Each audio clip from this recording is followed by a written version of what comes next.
You just having a gun to defend yourself puts us all at danger. Organizations like the NRA, which are trying to increase deaths by gun in this country. Violence is always going to be part of it if guns are available. That made sense to me for years because it's logical to think that if more people own these, there'll be much more gun crime. Also, I live in New York City. There are a lot of people here. If just some of them carried guns, I assumed there'd be gunfire all the time. After all, if a couple gets into a fight or people get into a car accident, if they're armed, instead of just shouting at each other, they might shoot and kill each other. That's why it's a good thing that I now am not armed. Except, what if the mainstream media, as so often happens, is wrong, or at least missing the point? what if more guns means less crime?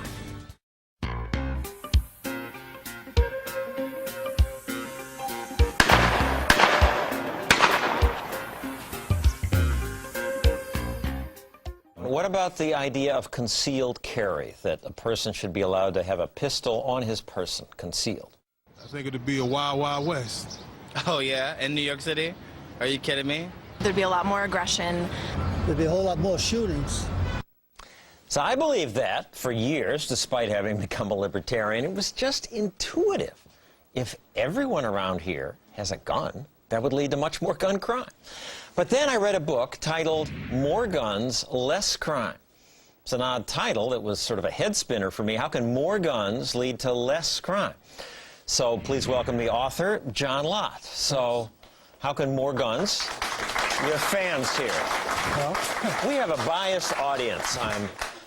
It's nice to have that once in a while. But why less crime? Make your case. Just as you can deter criminals with higher arrest rates or higher conviction rates, the fact that a would-be victim might be able to defend themselves can also make it riskier for criminals to go and commit crime and deter some of them from doing it. My research finds that the police are probably the single most important factor for reducing crime, but I think the police themselves understand that they virtually always arrive on the crime scene after the crime's been committed.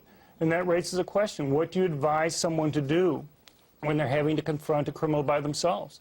And simply telling people to behave passively actually turns out to be pretty bad advice. But people injure themselves accidentally with guns. They kill themselves with guns. They get angry and shoot someone in a heated moment. Right. Guns make it easier for bad things to happen. But they also make it easier for people to protect themselves and prevent bad things from happening. The question is, what's the net effect? I can't find a place in the world where we've had a ban on guns and you haven't seen an increase in murders afterwards. Concealed carry terrifies a lot of people, and right. Many people would be shocked to know how many states already allow it. And here is, I think, a very cool map that shows which states already have it. States that have concealed carry laws are colored yellow. This was the law in 1986. That's 25 years ago. Over the years, more and more states changed their laws to allow concealed carry. The mainstream media and my neighbors are so isolated here in New York City and Washington, D.C., most of us have no clue that carrying a concealed weapon is already legal in most of the country. More places all the time, legal guns, yet crime does keep dropping. More guns, less crime. Dennis? When John says that the consensus of experts is that these laws have led to the crime decrease, that is absolutely wrong. That is, and what he does is he conveniently excludes from his analysis all of the public health researchers that have weighed in on this. John, and time again they have said that John's data simply does not support his conclusions and that this is a very dangerous policy. Bad data. Some people have said that. Well, academics at over 200 different universities have looked at the data that I've had given out. We've had dozens of academic studies been published in peer-reviewed journals that have looked at the research that I've done. All right, well, we have this chart from your book that shows violent crime rates after concealed carry laws passed. Here it is for murder. It's impressive. After the law passed, crime went down. The guns, where did the killer get them? They're shocked at how easy it is to purchase a gun. It is simply too easy to obtain a firearm. The belief that gun control prevents gun crime is why many were upset this spring when A bombshell court ruling could put handguns back in D.C. homes. a court threw out Washington, D.C.'s 30-year ban on guns. And that's outrageous, said public officials. More guns, very simply, lead to more violence. I don't know how anyone can be serious in saying that, because the gun violence went up when they banned handguns. Tom Palmer's one of the plaintiffs who sued D.C. over the right to have a gun. He's correct about gun violence going up. Since Washington's gun law passed, the murder rate actually increased, even while America's murder rate dropped.